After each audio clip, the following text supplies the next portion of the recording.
সূরা মুমিনুন, মুমিন নামে একটা সূরা কোরআনে আছে, মুমিনুন নামে একটা সূরা কোরআনে আছে। মুমিনদের জীবনে সফলতা কি করে আসবে আল্লাহ সেই কথাগুলো এই সূরার শুরুতে জানিয়েছেন। সফলতা দুই প্রকার। কয় প্রকার বলেন তো? একটা দুনিয়াতে, একটা আখিরাতে। পৃথিবীতে মানুষ যত সফল হোক 100% সফল হওয়া কোনো মানুষের জন্য সম্ভব না। পৃথিবীতে মানুষ যত ব্যর্থ হোক 100% ব্যর্থ হবে না। সফলতা বিফলতা 100% গ্যারান্টির জায়গা আখিরাত। কোন জায়গা? আল্লাহ রাব্বুল আলামিন সূরা মুমিনুন 118টা আয়াত দিয়ে নাযিল করলেন মক্কায়। 6টা রুকু আছে, আমরা প্রথম থেকে 5টা মাত্র আয়াত পড়েছি। এর আলোকে তাফসীর আকারে কথা বলার চেষ্টা চালাচ্ছি ইনশাআল্লাহ। মুমিনুন, সূরা মুমিনুন আল্লাহ রাব্বুল আলামিন নাযিল করেছেন মক্কার ওই কঠিন মুহূর্তে যখন মুসলমানদের উপরে জুলুম নির্যাতনের স্টিম রোলার চলছিল। আজ তামাম দুনিয়ার দিকে তাকান, ঠিক আমার মনে হচ্ছে 1500 বছর আগে মক্কার যে অবস্থা ছিল সূরা মুমিনুন নাযিল হওয়ার সময়, সেটা এখন তামাম দুনিয়ায় দেখা দিয়েছে। কোন সুসংবাদ আমাদের নেই, তামাম দুনিয়ায় এখন আমাদের জন্য দুঃসংবাদ। 13 লাখ পর্যন্ত মানুষ আমাদের দেশে এসে আশ্রয় অলরেডি নিয়ে ফেলেছে মায়ানমার থেকে। ঈদের দিন পর্যন্ত বাদ যাচ্ছে না, মানুষ হত্যা হতে আছে ফিলিস্তিনে। তামাম দুনিয়ার দিকে তাকালে শুধু মায়ের খাওয়া ছাড়া আমাদের কোনো কিছু খাওয়ার আর বাকি নেই, সাদি মায়ের খায়। আল্লাহ ওই সময় নাযিল করেছিলেন সূরা মুমিনুন। এখন যদি কোরআন নাযিল হওয়ার সিস্টেম থাকতো, আমার মনে হয় বিশ্বের মুসলমানদের এই দৃশ্য দেখে আল্লাহ রাব্বুল আলামিন সূরা মুমিনুন আবার নাযিল করতেন।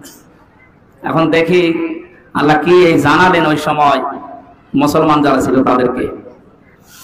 আল্লাহ পাক বলেন কদ আফলাহাল মুমিনুন, অবশ্যই মুমিন যারা সফল হয়ে গেছে তারা। শব্দের দিকে একটু খেয়াল করে শুনেন, আপনার ভালো লাগবে। কারণ কোরআন শরীফে তো হামজার মুখের কথা নয়, কার কথা বলেন তো? আল্লাহর কথা যেভাবে শুনতে হয় ওরকম মন নিয়ে অ্যাক্টিভ ভাবে শুনেন, অবশ্যই ভালো লাগবে। আল্লাহ পাক বলেন কদ আফলাহাল মুমিনুন, মুমিন যারা সফল তারা। তারা মুমিন যারা সফল হয়ে গেছে, না হবে হয়ে গেছে। অতীতের শব্দ দিয়েছেন আল্লাহ, মাঝি এটা পাস্ট দিয়েছেন। অথচ যে সময় আয়াতটা আল্লাহ আকাশ থেকে পাঠাচ্ছেন ওই সময় মুমিনেরা সফল না, চারিদিকে মার খাচ্ছে। হযরতে বেলালের মতো মানুষ, তার গলায় রশি দিয়ে টানা হচ্ছে। হযরতে খাব্বাবের পিঠে আগুনের ছাকা দেওয়া হচ্ছে ঈমান আনার কারণে। আমাদের দেশের অবস্থা যাই হোক, ঈমান এনেছি আমি মুসলমান এই কথা বললে মারছে, এমন পরিস্থিতি হয়েছে না। এরকম পরিস্থিতি 1500 বছর আগে ছিল যে ঈমান এনেছি এই কথা বললে মারতো, তারা অত্যাচার করত। এই কঠিন পরিস্থিতিতে আল্লাহ সান্ত্বনা দেওয়ার জন্য জানালেন কদ আফলাহাল মুমিনুন, ঈমান যারা এনেছো আমি আল্লাহ বলছি তোমরা সফল হয়ে গেছো। আমাদের দেশে সফলতা বিফলতার মানদণ্ড আমরা মনে করি বাড়ি হবে, গাড়ি হবে, ব্যবসা প্রতিষ্ঠান বড় বড় হবে, সাবেক আইসির মতো ধরা খাবে। এটার নাম সফলতা না। এদেশে অনেক মানুষ মনে করে যে আগে লোকটা গরিব ছিল, অনার্স মাস্টার শেষ করার পর বা এদিকে ডিগ্রি পাস করার পরে এমএ পাস করার পরে একটা চাকরি পেয়েছে, এমন চাকরি 2 লাখ টাকা একবারে বেতন পায়। আগে কুড়ে ঘর ছিল, এখন 2 তলা 3 তলা একটা বিল্ডিং বানিয়েছে। মানুষেরা বলতে আরম্ভ করেছে না এতদিন পরে আল্লাহর দিকে মুখ তুলে তাকিয়েছে, এতদিন আল্লাহ তাকাই দেয়। তার মানে এই কথা বলার অর্থ হচ্ছে যে এখন মোটামুটি সফল। মোটামুটি কি এটার নাম কি সফলতা? টাকা পয়সার মালিক হওয়া, ক্ষমতায় বেশি দিন থাকা, প্রভাব প্রতিপত্তি বেশি হওয়া, এটা যদি সফলতা হইতো তাহলে হযরত ওমর বলেছিলেন হে পৃথিবীর মানুষেরা, আমি সারা দুনিয়ার অর্ধেক জায়গার বাদশাহ। হযরত ওমর বলছি দুনিয়াতে ক্ষমতা পেলেই যদি মানুষ সফল হয় তাহলে ফেরাউনের দিকে তাকাও, কি সফল না ব্যর্থ? ব্যর্থ হয়ে গেছে। মানে আজ পর্যন্ত আমি অন্তত জন্মের পর থেকে শুনিনি যে কেউ এ কথা বলে যে কুকুরটা আমি ফেরাউনের নামে রাখলাম, এ কথা কেউ বলে? অথচ একটা ক্ষমতায় ছিল 600 বছর। কত? আমার মতো হামজা 10টা হায়াত পেলে যতদিন হবে ও অতদিন ক্ষমতায় ছিল, কারণ আমরা 60-70 বছর বাঁচি। সেই হিসাবে 10টা হায়াত পেলে আমার যতদিন হয় ও ক্ষমতায় ছিল ততদিন। কোনদিন তার মাথা ধরে নাই 600 বছরের ভেতরে ক্ষমতায় থাকাকালীন কোনদিন বিশাল রাজ্য চালাতে গিয়ে মাথা ধরে নাই। মরণের পরে ওরে যেখানে রেখে দিয়েছে আল্লাহ সটকে দিয়ে রেখেছে, মিশরের জাদুঘরে তারে রাখা আছে। আপনি বলেন তো এই মিউজিয়ামে না রেখে ওরে যদি রাস্তার পাশে কেউ রেখে দিত, মানুষ ওরে ছাড়তো না, জোতা দিয়ে পিটাত। তাহলে এক বাদশা 1-2 বছর 5 বছর 15-20 বছর না 600 বছর পর্যন্ত দেশ চালিয়েছে, অথচ তার জীবন সফল হতে পারেনি, সে ব্যর্থ হয়ে গেছে। হযরত ওমর বলেন, দুনিয়ার মানুষেরা টাকা পয়সা হলে, অর্থ সম্পদ হলে যদি মনে করো যে লোকটা সফল হয়ে গেছে, তাহলে কারণের দিকে তাকাও। ওয়ালাকাদ ওয়াআতাইনাহু মিনাল কুনুজি মা ইন্না মাফাতিহাহু লাতানু বিল উসবাতি ইলা আখির আয়াত। সূরা কাসাসের ভেতরে আল্লাহ তাআলা এই কাহিনীটা তুলে দিয়েছেন আমাদের শিক্ষার জন্য। অর্থ সম্পদ, টাকা পয়সা, সোনা রূপা হলেই মানুষ সফল হয় না। এই লোকটার যে সম্পদ আল্লাহ দিয়েছিলেন, শুধু সোনা রূপা না, সোনা রূপের ধন ভান্ডার, গোপন খনি পর্যন্ত তার ছিল। কানসনের বহুবচন কনুজ, গুপ্ত ধন এত পরিমাণে আল্লাহ তাকে দিয়েছিলেন। একদল শক্তিশালী যুবক তার সম্পদের বোঝা বহন করার জন্য যে তালা চাবি লাগে, চাবি বহন করার জন্য একদল যুবক শক্তিশালী এরা বহন করে নিয়ে বেড়াতো। আপনি হিসাব মিলান, চাবি বহন করতে যদি একদল যুবক লাগে, তালা বহন করতে কতজন লাগবে? তালা যদি এত হয় তাহলে তার ব্যাংক ব্যালেন্স, তার সিন্ধুক বাক্স কত ছিল, কত সম্পদ ছিল, আমাদের ব্রেনে ধরবে না। এত কিছুর মালিক হওয়ার পরে লোকটা মারা যাওয়ার পর, আমার মনে হয় 1500 বছর না, কত হাজার হাজার বছর আগে মারা গেছে, এখনো ডুবতে আছে মাটির নিচে, দাবতে আছে, কিয়ামত পর্যন্ত দাবতে থাকবে। আমার যে বিশ্বাস, ওকে যদি এখন জীবিত করে আল্লাহ এই লালমনিরহাট হাতিবান্ধা বাজারে নিয়ে এসে বলতো এটা কারণ, মানুষ পিটিয়ে মেরে ফেলতো, পিটিয়ে মেরে ফেলতো না। বংশের মর্যাদা আছে, বংশ মর্যাদা দিয়ে অনেক মানুষ আজ বিভিন্ন কায়দায় খেয়ে চলে যাচ্ছে, নিজের কোনো যোগ্যতা নেই, বাবার নাম নিয়ে, দাদার নাম নিয়ে, স্বামীর নাম নিয়ে, এ সমস্ত নাম নিয়ে খায় মানুষ দেশে নেই। বংশের গৌরব ছাড়া করে, তাদের দিকে তাকাতে হযরত ওমর বলে আবু লাহাবের দিকে তাকা। তার বংশ আমাদের মতো এই সর্দার বংশ, সৈয়দ বংশ ছিল না, তার বংশ ছিল কি কুরাইশ, পৃথিবীর শ্রেষ্ঠ বংশ। এ বংশের মানুষ হওয়ার পরেও এই লোকটা সফল না ব্যর্থ? এমন ভাবে আল্লাহ তাকে দুনিয়া থেকে বিদায় দিয়েছে, মা আগনা আনহু মালুহু ওয়া মা কাসাব, তার সম্পদ আদি, তার সন্তান আদি যা অর্জন করেছিল একটাও কাজে আসে নাই। সায়াসলা নারান তাতা লাহাব, আল্লাহ বলেন অতি শীঘ্রই তাকে আমি লেলিহান আগুনে প্রবেশ করাবো, আমরা আতহু, তার স্ত্রীকেও দিয়ে দেব। তোমার এটা বড় উদ্দেশ্য না? হযরত ওমর তিনি পৃথিবীর মানুষকে জানাতে চেয়েছিলেন যে মানুষ যাদেরকে সফল মনে করে, যে বেশি দিন হায়াত পেলাম, বেশি দিন বেশি থাকলাম, টাকা পয়সা বেশি হচ্ছে, ক্ষমতায় বেশি দিন আছি, ভালো বংশের লোক আমি, প্রভাব প্রতিপত্তি এই নিয়ে, এইটাই সফলতা না। মানুষের সফলতা হচ্ছে তার ঈমান আছে কিনা, কি আছে কিনা। এই চর এলাকার মানুষেরা আমার মনে হয় যে দৃশ্য নিয়ে আমি দেখতে পাচ্ছি যেভাবে বসবাস করছে, আপনারা আর কিছু না থাক, যদি ঈমানটা থাকে আপনি নিজে, আল্লাহ বলেন ওই লোকটা আমার বন্ধু। বুশকে, জো বাইডেনকে আল্লাহ বন্ধু, এ কথা কোরআনে কোনো জায়গায় নেই। গাইবান্ধা, লালমনিরহাট, কুড়িগ্রাম, এই চর অঞ্চলের এই গরিব মানুষ যার ঈমান আছে, তাকে আল্লাহ নিজে বন্ধু বলে ডাক দিয়েছে। জোরে বলেন সুবহানাল্লাহ। আল্লাহু ওয়ালিয়্যুল্লাযীনা আমানু, আল্লাহ বলেন ঈমান যারা এনেছে আমি আল্লাহ নিজে তাদের বন্ধু হয়ে গেছি। ইখরাজুহুম মিনাজ যুলুমাতি ইলান নূর, আমি আল্লাহ যদি কারো বন্ধু হয়ে যায়, ওই মানুষকে অন্ধকার থেকে বের করে আমি আলোর দিকে নিয়ে যাই। শিরিক, বেদাত, কুফরি এই সমস্ত গুনাহগারের রাস্তা থেকে বাদ দিয়ে কোরআনের রাস্তায়, আলোর রাস্তায় আমি আল্লাহ তাকে ডেকে নিয়ে আসি, পথ দেখাই। ওয়াল্লাযীনা কাফারু আউলিয়াউহুম আত-তাগুত ইখরাজুনাহুম মিনান নূরি ইলাজ যুলুমাত, আল্লাহ বলেন যারা কুফরি করে শয়তান তাদের বন্ধু হয়ে যায়। শয়তান যদি কারো বন্ধু হয় তারও কিছু দায়িত্ব আছে। তারা কোরআনের পথ থেকে, মানবতার পথ থেকে, আল্লাহর পথ থেকে, আলোর পথ থেকে মানুষের তৈরি করা নিয়ম নীতি, শিরিক, কুফর, বেদাত এই সমস্ত প্রন্ত মন্ত্রের দিকে মানুষকে নিয়ে যায়। যদিও আপনারা চার এলাকার মানুষ অন্তত মাথায় তো এতটুকু মগজ আছে, এইটা বোঝেন যে পৃথিবীতে আলোর পথ, সঠিক পথ আল্লাহর পাঠানো ইসলামের পথ। এই পথ বাদ দিয়ে যারা শিরকে, কুফরি, বেদাতিতে মানুষের তৈরি করা নিয়ম নীতির দিকে মানুষকে ডাকে, ওই দিকে নিজেরাও চলে, এগুলো আর মানুষকে আমার আল্লাহ নিজে বন্ধু বলেন না, এগুলোকে শয়তানের বন্ধু বলে আখ্যা দিয়েছেন। শয়তান যদি কারো বন্ধু হয় তাদেরকে শয়তান এই কাজ করে। এবার নিজের দিকে তাকিয়ে বলেন আপনি কি আল্লাহর বন্ধু না শয়তানের বন্ধু? আল্লাহর বন্ধু যদি কেউ দাবি করেন তাহলে বুঝবেন আল্লাহ আপনার প্রতি একটা কিছু দায়িত্ব পালন করেছে। মানুষের তৈরি করা নিয়ম নীতি, আইন কানুন আপনার কাছে তখন সব চাইতে ঘৃণিত মনে হবে, নিন্দিত মনে হবে। আল্লাহর পথ, কোরআনের পথ, ইসলামের পথ আপনার মানতে যদিও কঠিন হয়, একটা তৃপ্তি আপনার ভেতরে আল্লাহ ঢেলে দেবে। তবে বলো সুবহানাল্লাহ। আমি তো এইটাই বুঝতেছি এখন পৃথিবীতে তাম দুনিয়া আজ দুই ভাগ হয়ে গেছে, একটা ইসলামের দিকে, একটা কুফরের দিকে, একটা মাজলুমের দিকে, একটা জালেমের দিকে। হযরত বেলালের নাম আমরা সে জন্মের পর থেকে শুনছি। এই লোকটার বংশ ভালো ছিল না, টাকা পয়সা ছিল না, মানুষের বাড়িতে কাজ করে খেত, গোলাম চাকর, ক্ষমতাও ছিল না।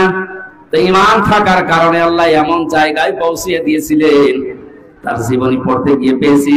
বিশ্বনবী বলেন আমি যখন আল্লাহর সাথে দেখা করার জন্য মেরাজে আল্লাহর আরশে যখন গিয়েছিলাম, সিদরাতুল মুনতাহা পার হয়ে হযরতে বেলালকে এসে বলেছিলেন তোমার পায়ের আওয়াজ আমি শুনতে পেয়েছি। অথচ তার চেহারার যে বর্ণনা আমি পড়েছি হাদিসে, ওইরকম লোক এখানে একটাও নেই। জহব্বা ছিল ঝোলা, ঠোঁটগুলো ছিল মোটা মোটা, চেহারা কালো, তো কালো হাড়ির কলা কি তার চাইতে কালো ছিল। চেহারার যে বর্ণনা বলছে, একবার দেখলে আরেকবার দেখতে মন চাবে, বলেন? অথচ আমরা যারা ঈমান এনেছি, আমার যে বিশ্বাস এখন আছে, এই গাইবান্ধা, লালমনিরহাট, এই হাতিবান্ধার রাস্তা দিয়ে যদি হযরতে বেলাল হেঁটে যায়, আর সত্যি সত্যি যদি আমরা জানতে পারি এটা বেলাল, আমার মনে হয় নিজের রোমান পর্যন্ত তার পাও মোছাতে কেউ দ্বিধাবোধ করবে না। হযরতে বেলালের নামে হাজার হাজার মানুষের নাম আজ পৃথিবীতে, অথচ 600 বছর যে লোকটা ক্ষমতায় ছিল তার নাম দুনিয়াতে কেউ রাখে না। আমি এটাও জানি এই পৃথিবীতে এখন প্রায় 175 কোটি মুসলমান। আমি যতটুকু লেখাপড়া করেছি, কোন মানুষের নাম এখন পৃথিবীতে কারণ আছে আমার জানা নেই। আছে? নামটা তো খারাপ না, কারুন, ইয়াজিদ, কত সুন্দর সুন্দর নাম। মানুষের উপরে জুলুম করার কারণে আল্লাহ পাক তার নামটাকে ঘৃণিত বানিয়ে দিয়েছেন, নিন্দিত।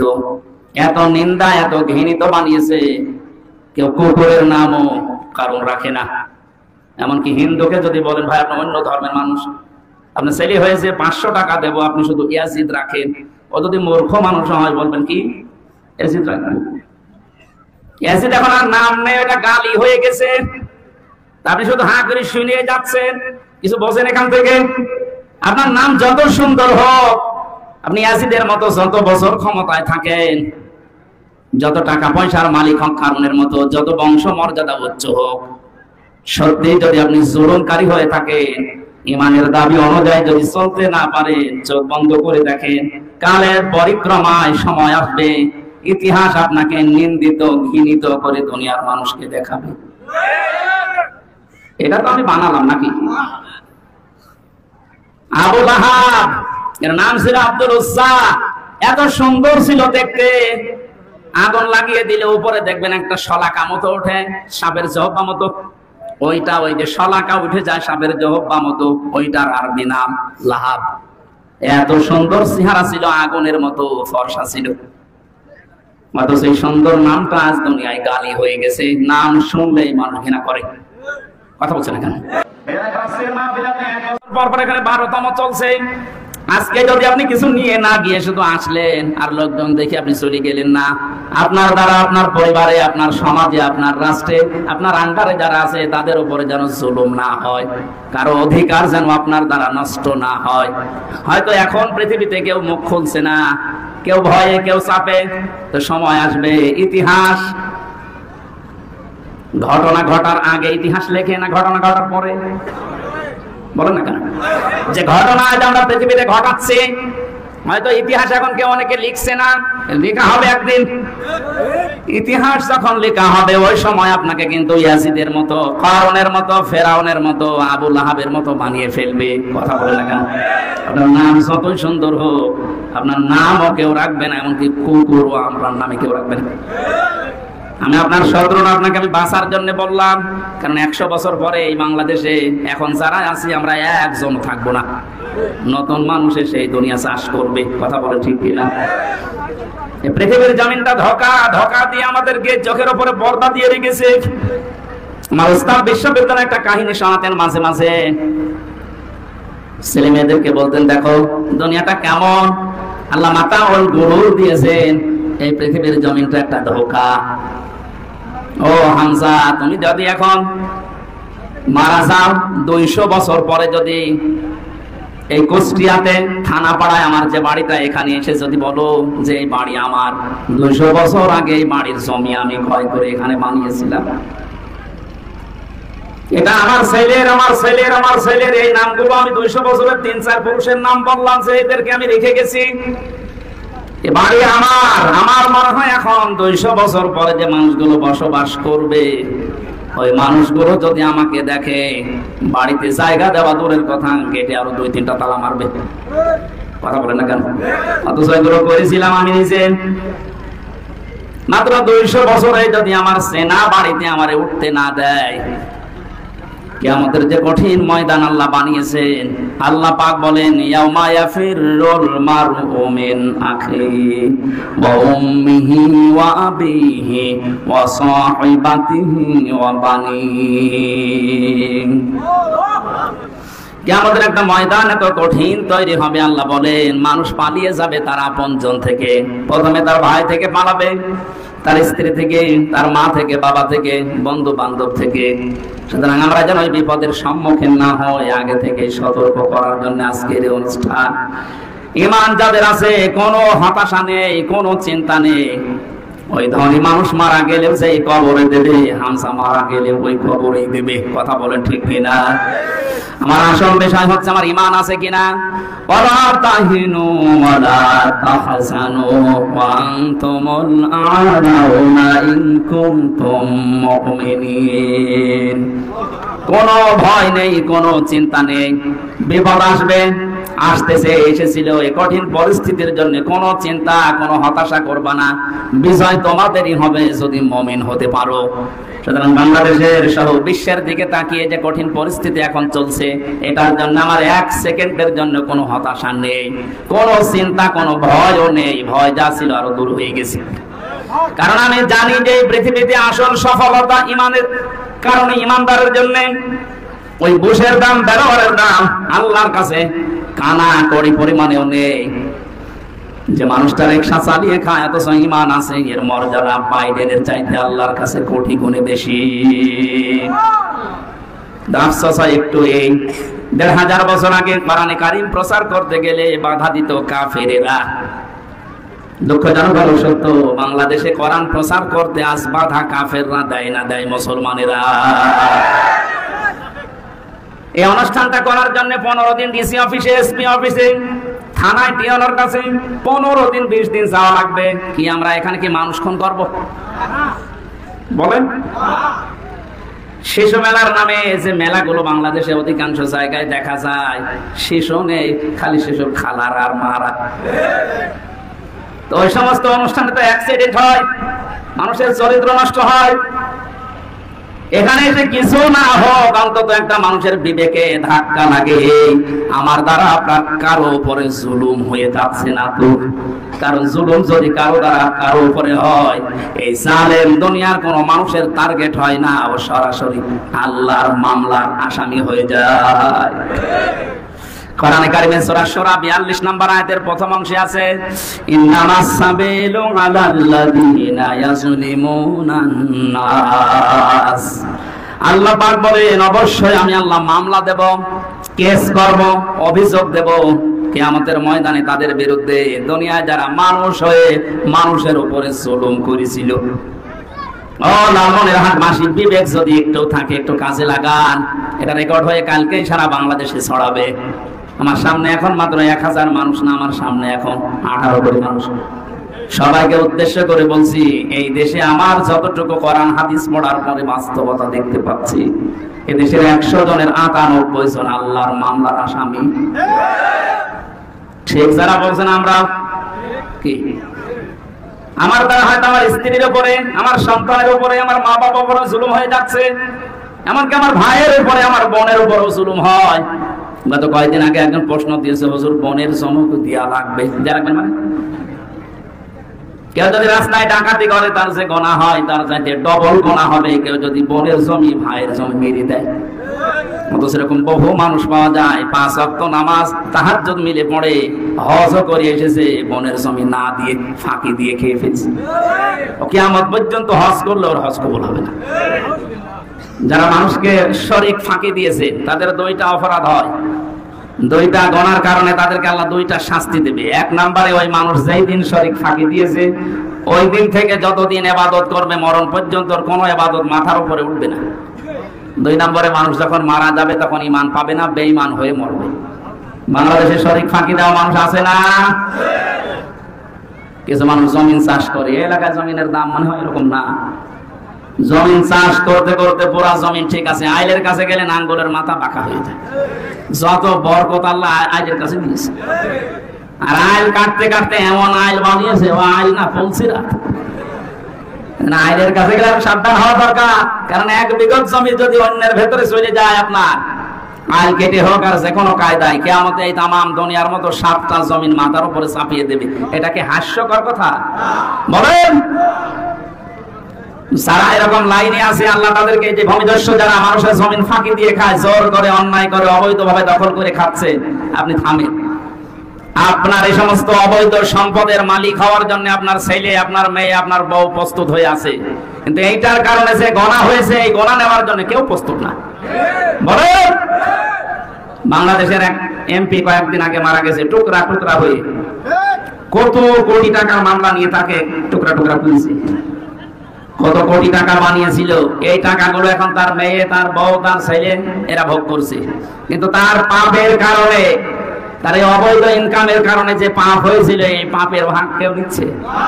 বলেন, অনেকে মনে মনে করে যে ওরে যত টুকরা করেছে ফেরেশতারা ওরে খুঁজে পাবে কি করি, ওর টুকরা লাগবে না। শাস্তি তো হয় মানুষের রুহের উপরে। কিসের উপরে? টুকরা 1000 হোক, কিন্তু রুহটা কোথায় আছে? সিজ্জিনে। কোথায় আছে বলো তো? ওখানে আল্লাহ শাস্তি লাগাবে। এই জন্য অন্যের জন্য এই বিপদ নিজে আমি ডেকে যেন না নিয়ে আসি, সেই বুঝ আল্লাহ আমাকে যেন সবাইকে দান করেন, বলেন আমিন। হযরতে বেলালের কথা বলছিলাম, তার নামটা আল্লাহ এমন উচ্চে তুলে দিয়েছেন। হযরত ওমর খলিফাতুল মুসলিমিন, তিনি যখন মাঝে মাঝে হযরতে বেলালকে দেখতেন যে দরবারে আসতেছে, তো চেয়ার থেকে উঠে দাঁড়িয়ে বলতেন, আমার নেতা হযরত বেলাল আসতেছে। জোরে বলেন সুবহানাল্লাহ। হযরত ওমর ছিলেন तमाम পৃথিবীর মুসলমানের নেতা, তিনি হযরতে বেলালকে দেখলেন বলতেন, আমাদেরও নেতা। অথচ লোকটা কি ক্ষমতায় ছিল? টাকা পয়সার মালিক ছিল? বংশের গৌরব ছিল? কি করেছিলেন ঈমান দিয়ে? কোথায় পৌঁছিয়েছেন ঈমানের কারণে? সাহাবীরা ডাক দিয়ে বলে, ইয়া রাসূলুল্লাহ, আপনি মসজিদে নববীর ইমাম, এখানে ওইরকম মানের একজন মুয়াজ্জিন নেওয়া লাগবে। হযরত বেলাল ওনার জহব্বা ছোট ছিল, এই জন্য আশহাদু না বলে আসহাদু বলে ফেলতো, শুদ্ধভাবে উচ্চারণ হয় না। আপনি এর পাল্টিয়ে ফেলেন, নতুন মুয়াজ্জিন নিয়োগ দেন। বিশ্বনবী সাহাবীদের পীড়াপিড়ি দিয়ে একজন নতুন মুয়াজ্জিন নিয়োগ দিলেন। ফজর আযান দেওয়ার জন্য মুয়াজ্জিন আজকে আসবে। হযরত বেলাল ইশার নামাজ পড়তে এসেছে। নবীজি বললেন, বেলাল, সাহাবীদের কথা মতো তোমাকে আজকে বাদ দিয়ে দিলাম, তোমার চাল যেহেতু শুদ্ধ হয় না, এই জন্য সবাই চাচ্ছে তুমি যেন মুয়াজ্জিনি না করো। কালকে থেকে নতুন মুয়াজ্জিন আসবে। ইশার নামাজের পরে তিনি আর ঘুমাননি, সারা রাত কান্নাকাটি করে তাহাজ্জুদের নামাজের সিজদায় পড়ে বলে, রব্বুল আলামিন, আমার যে চেহারা এটা আমি বানাইনি, এটা বানিয়েছো তুমি। আমার যে কণ্ঠ এটার মালিকও আমি না, এটা বানিয়েছো তুমি। আমি সঠিকভাবে আশহাদু বলতে পারি না, আশহাদু হয়ে যায় আমার জহব্বার কারণে, এটা আমার দোষ না, এটা বানিয়েছো তুমি। সবই তোমার হাতে। তোমার কারণে যদি আজকে আমি নবীর মসজিদ থেকে বিতাড়িত হয়ে যাই, আযান দিতে না পারি, আল্লাহ তুমি বিষয়টা দেখবা, এতটুকু বলেছিলেন। ফজরের আজান যে মুয়াজ্জিন দিয়েছে, আজকে আর ফজর হয় না। নবী মুহাম্মদ রাসূলুল্লাহ সাহাবীরা বসে আছে, কয় আজকে তো আর ফজর হতে চায় না। জিবরাইল এসে বলে, ইয়া রাসূলুল্লাহ, আজকে কি আজান হবে না? নবীজি বলেন, হ্যাঁ আজান তো হয়েছে, সুন্দর সুললিত কণ্ঠে মুয়াজ্জিন আজান দিয়েছে। হযরত জিবরাইল বলে, ইয়া রাসূলুল্লাহ, প্রতিদিন যে বেলাল আজান দেয়, আজান শুনে ফেরেশতারা পর্যন্ত বাইতুল মামুর মসজিদে নামাজ আদায় করে। বেলাল আজকে আজান দেয়নি, এজন্য আরো সে আজান পৌঁছায়নি। আল্লাহ আমাকে বলতে পাঠিয়েছে, ও বেলাল যদি আজান আজকে না দেয়, কিয়ামত পর্যন্ত রাত থেকে যাবে, ভোর হবে না। কোথায় পৌঁছিয়েছিলেন তিনি ঈমানের কারণে? অথচ যে সমস্ত মানুষদেরকে আমরা সফল বলছি, ওই মানুষগুলো আজ তারা দুনিয়ার জীবনেই ব্যর্থ। কয়েকজনের উদাহরণ দেয়নি? ফেরাউনকে আমার যতটুকু ধারণা, বাংলাদেশের কোন জেলাতে ওই মিউজিয়াম থেকে ওই লাশটা এনে যদি রাস্তার ধারে কেউ রাখতো, যে দেখে যা, মানুষ শুধু দেখতো না, থুতো নিক্ষেপ করতো এবং জুতা দিয়ে পিটাতো। ফেরাউনের সাথে বাদশা থাকার কারণেও যদি এই হাজার হাজার বছর পরে এটা করতে পারে মানুষ, আপনার মনে হচ্ছে?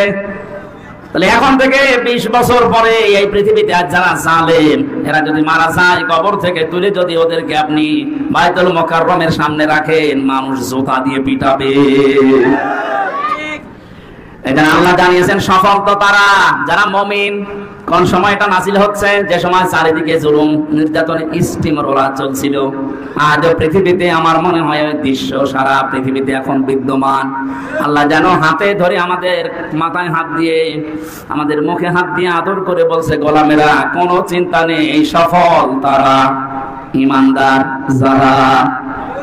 যেহেতু আমরা ঈমান এনেছি, আমাদের ঈমানের ভেতরে ভুল ত্রুটি হয়তো থাকতে পারে, কিন্তু আমরা ঈমানদার। আমরা কি বলেন বলেন? আমরা ঈমানদার। আমাদের ভেতরে কয়েকটা গুণ এখন থাকা বাঞ্ছনীয়, থাকতেই হবে। আল্লাহ পাক বলেন সফল ঈমানদার কারা জানো? আল্লাযীনা হুম ফি সালাতিহিম খাশিউন, যারা তাদের নামাজে খুশু বিনয় এবং নম্রতা নিয়ে নামাজ আদায় করে। প্রশ্ন আসতে পারে, হুজুর ঈমান আমার আছে কিন্তু নামাজ আমি পড়ি না। না, আপনার ঈমান যে আছে এর বহির প্রকাশ করার জন্য নামাজ লাগবে। মনে মনে এটা আসতে পারে, আমি আমার যে অবস্থা, আমি পানির উপরে থাকি, আমি নামাজ এখানে পড়বো কি করি? বিশ্বনবী বলেন, সমুদ্রের ভেতরে জাহাজ যদি ডুবে যায়, নৌকা যদি ডুবে যায়, এই অবস্থায় যদি নামাজের সময় হয়ে যায়, একটা কাঠ তক্তা বা একটা কিছু ধরার মতো পেয়েছো, এক হাত দিয়ে আঁকড়িয়ে ধরো আর এক হাত দিয়ে ইশারা করে হলো নামাজ আদায় করো।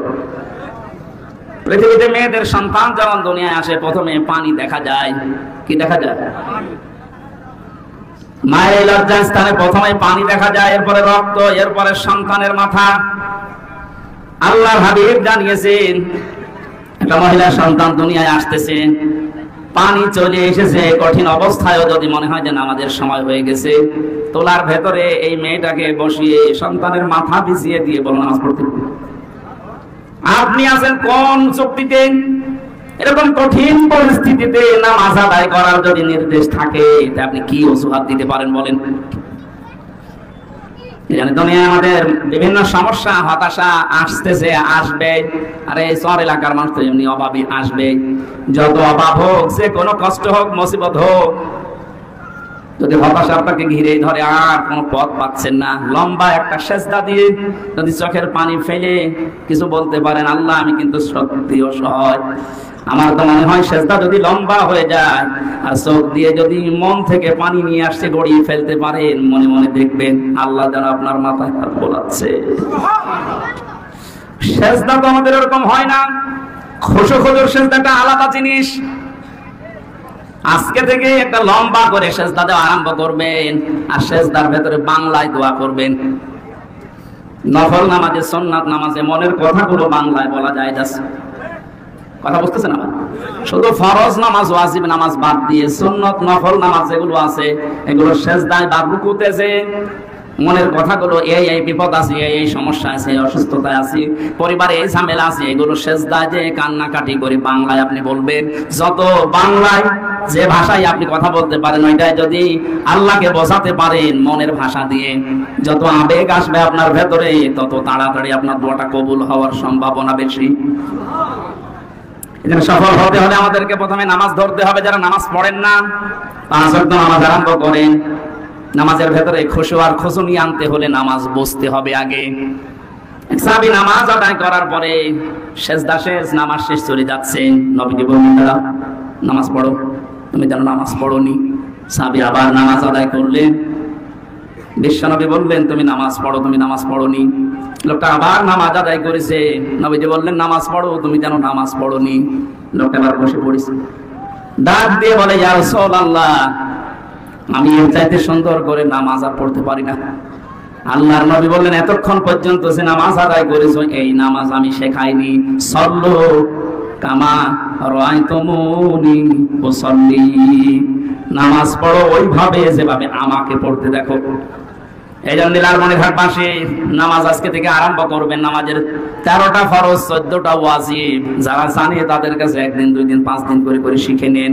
মনে করবেন এইটা আমার খাওয়ার মতো একটা দায়িত্ব। কথা বুঝতেছেন? সফল হতে হলে মাস্ট বি নামাজ লাগবে। নামাজ ছাড়া কেউ সফল হতে পারে না। কোন মানুষ যদি না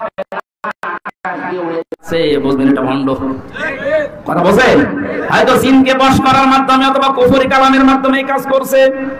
নামাজ আদায় না করে কেউ যদি আকাশ দিয়ে উড়ে যায়, ওটা যদি ভণ্ড হয়। যে দরবারে গেলে নামাজ নেই, নামাজের শিক্ষা নেই, ওটা ভণ্ডের দরবার না। এই জন্য আশা করছি আপনি নামাজ আদায় করা শুরু করবেন। আমি খুব সংক্ষেপ করছি তাড়াতাড়ি, কারণ আসরের নামাজ সমাগত। ওয়াল্লাযীনা হুম আনিল লাগবি মুরিদুন, আল্লাহ পাক বলেন যে মানুষগুলো অনর্থক কথাবার্তা, অনর্থক কাজ কারবার থেকে নিজেকে বাঁচিয়ে রাখে। আজ একটা মোবাইলের মাধ্যমে হাজারো মানুষ অনর্থক বিষয়ে ডুবে থাকে সারাদিন সারা রাত। যারা সফল হতে চায় তারা অনর্থক কোনো বিষয় নিয়ে আমরা ডুবে থাকবো না। যে কাজের কোনো অর্থ নেই, যেই কাজের কোনো সময় দিলে কোনো অর্থ পাওয়া যায় না, দুনিয়া আখিরাতের কোনো লাভ হয় না, ওইরকম কোনো কাজে মুমিন যেতে পারে না। ওয়াল্লাযীনা হুম লিযাকাতি ফাইলুন, মুমিন যারা তারা যাকাত আদায়ে তৎপর হবে। প্রশ্ন আসতে পারে, আয়াতগুলো তো নাজিল হয়েছে মক্কায়, আর যাকাতের বিধান নাজিল হয়েছে মদিনায়, তাও হিজরত করার 2 বছর পর। তাহলে এই আয়াতগুলো কি মিথ্যা? আল্লাহ রাব্বুল আলামিন এখানে যাকাত দ্বারা শুধুমাত্র সম্পদের যাকাত না, নিজের শরীরকে, নিজের মনকে পরিচ্ছন্ন করা, পবিত্র করার দিকেও ইঙ্গিত দিয়েছেন। সুতরাং আজ আমাদের শরীর 3.5 হাত বডি পবিত্র করা লাগবে, কোনো হারাম জিনিস যেন আমার ভেতরে প্রবেশ না করে। আজ হাজারো পুরুষ মানুষ হালাল ভাবে বেঁচে থাকার জন্য যদি চেষ্টা চালায়ও, পরিবারস্থ লোকদের কারণে আজ অনেকেই পারে না। হারাম জিনিস দিয়ে নিজের শরীরকে, পরিবারকে লালন পালন করতে শেষে অবৈধ পথ বেছে নেয়। এজন্য আমরা যদি সফল হতে চাই, অবশ্যই আমাদেরকে পবিত্র শরীর, মন, আত্মা, বাদ আফলাহা মান তাযাক্কা। আল্লাহ পাক বলেন সফল হয়েছে তারা যারা নিজেদেরকে পরিচ্ছন্ন, পবিত্র, শুদ্ধ করতে পেরেছে। আল্লাহ আমাকে সব প্রত্যেককে এরকম মন দান করেন, বলেন আমিন। আমি একটু আগে বললাম না, যাদের কারণে আপনি অবৈধভাবে টাকা ইনকাম করে রেখে যাচ্ছেন, তারা এই ইনকামের ভাগ নিতে রাজি আছে, কিন্তু আপনার পাপের ভাগ নিতে কেউ রাজি না। পরেরটাই আছে ওয়াল্লাযীনা হুম লিফুরুজিহিম হাফিজুন, এই মানুষগুলো যদি সফল হতে চায় তারা নিজেদের লজ্জায় স্থানের হেফাজত করে। হাজারো মেয়ে লোক পেছনে বসে আছে, এটা শুধু এদের জন্য না, রেকর্ড হচ্ছে এই কারণে বলছি। আজ হাজার হাজার ইমানদার দেশ বিদেশে নিজের লজ্জার স্থান অন্য জায়গায় ব্যবহার করছে নিজের স্ত্রীর উদাসীনতার কারণে। যে পরকীয়া প্রেম করে মানুষ, কি সব করে মনে করছেন? সব করে যদি করে, আমার মনে হয় 100 জনের 70 জন, বাকি 30 জন বাধ্য হয় উল্টাপাল্টা কাজ করতে। এজন্য মা বোন যারা এসেছেন, আপনার জান্নাতে যাওয়ার জন্য যে শর্তগুলো আছে তার অন্যতম একটা জায়গা হচ্ছে আপনার স্বামী। ও যদি জায়েজ কোন হুকুম করে, জীবন থাকলে আপনাকে মানা লাগবে। আজ পারিবারিক জীবনে দাম্পত্য কলহ এমন জায়গায় পৌঁছিয়েছে, 3টা বছর আমি জেলের ভেতরে থাকাকালীন এটা দেখেছিলাম। ওখানে 100 জনের আসামির ভেতরে আমার মনে হয় 60 জন আসামি শুধু এই বউ মারার আসামি। এই মানে মেয়ে লোক কেন্দ্রিক পারিবারিক জীবনে অশান্তি, সমস্যা, ছোটখাটো জিনিস নিয়ে ওরা মনোমালিন্য করে শেষ পর্যন্ত বউকে হয় মেরে ফেলে, আদামারা করে ফেলে। এখন কাশিমপুর, গাজীপুর কারাগারে যে লোকটা ফাঁসি দেয় জল্লাদ, এই লোকটার মামলা খুব বড় মামলা না, এই বউ মারা মামলা। অথচ অনেক বছর সৌদি আরবে ছিল। ওখান থেকে এসে বিয়ে করার পরে মা আর বউর মিল নেই, ছোটখাটো জিনিস নিয়ে খালি গন্ডগোল করে। মনে মনে ভাবতেছে আমার নিজের সম্পদ আমি মাকে দেব, বোনকে দেবো, আর এ দেখতে পারে না। মানে সংশোধন করার জন্য একটা থাপ্পড় দিয়েছিল, জায়গা মতো লিখেছে, সাদা কিছু বলি। এখন জেল খাটতেছে, ও যাবজ্জীবন, ফাঁসির আসামি ছিল, এখন যাবজ্জীবন। 30 বছর জেল খাটা লাগবে। 17 বছর ছিলাম, শুনলাম যে বিদেশ ছিল, সৌদি আরবে। 30 বছর জেল খাটা লাগে, ওর জীবন আর কি থাকে বলেন? ওকে খুব বড় অপরাধ করে গেছে, এই পারিবারিক জীবনের সামান্য বিষয়টা। এই জন্য ফুরুজিহিম হাফিজনের ব্যাখ্যা ইবনে কাসিরে প্রায় 8-9 পৃষ্ঠা, আজকেও আমি আসার সময় দেখছিলাম, এত লেখা আছে। হাজারো মানুষের লজ্জাস্থানগুলো ধ্বংস হয়ে যাচ্ছে পারিবারিক জীবনের ছোটখাটো বিষয় নিয়ে। সম্মানিত মা বোনেরা, আপনাকে আল্লাহ যে সম্পদ দিয়েছে, এই সম্পদটা শুধু স্বামীর জন্য খাস, অন্য জায়গায় ব্যবহার করে নষ্ট করে ফেলেছেন। আপনার যৌবন জীবনকে বিক্রি করে দিয়েছেন, এ কারণে আজ পারিবারিক জীবনে শান্তি নেই। এই জন্য বের হওয়ার পরে আমি বইগুলো লিখেছিলাম পুরুষদের জন্য, আর মেয়েদের জন্য একটা আছে, পারিবারিক জীবনে অশান্তি এবং তার সমাধানের কারণটা কি। যতগুলো ইন্টারভিউ নিয়েছিলাম ভেতরে থাকতে, ওদের কাছ থেকে যেগুলো পেয়েছি কোরআনের সাথে হাদিসের সাথে মিলিয়ে পয়েন্ট আকারে করেছি। মেয়েদেরকে পড়তে দেবেন, বউকে, মেয়েকে, বেকার বউকে, ফুফুকে, খালাকে, মাকে, এগুলো পড়া। 120 পৃষ্ঠা পর্যন্ত লিখেছিলাম। এটা পুরাটা শেষ করতে পারলে আমার মনে হয় পরিবারে শান্তি আসবে ইনশাআল্লাহ।